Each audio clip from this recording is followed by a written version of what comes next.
یہ تاثر ختم ہونا چاہیے کہ کوئی فیوریٹ ہے، الیکشن ملتوی ہونے کا کوئی امکان نہیں۔ سینیٹر یوسف رضا گیلانی کی ملتان میں میڈیا ٹاک۔ کہا کہ آصف زرداری اور بلاول بھٹو ایک پیج پر ہیں۔ بلاول معروضی حالات کے مطابق بیانات دیتے ہیں، زرداری کا موقف پارٹی کا موقف ہے۔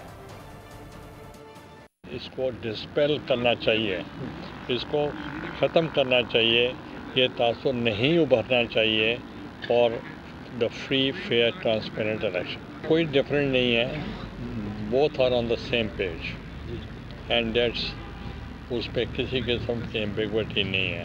وہ معروضی حالات کے مطابق اپنے کمنٹس دے رہے ہیں، اور جو صدر صاحب کا اور زرداری صاحب کا موقف ہے وہ پارٹی کا موقف بھی وہی ہے۔ مجھے نہیں لگتا کہ ہم سیٹ ایڈجسٹمنٹ کریں گے، کیونکہ پاکستان پیپلز پارٹی کا موقف ہے کہ ہم نے منشور کے ساتھ الیکشن لڑیں گے۔ سبسکرائب کریں اور بیل دبائیں تاکہ کوئی خبر رہ نہ جائے۔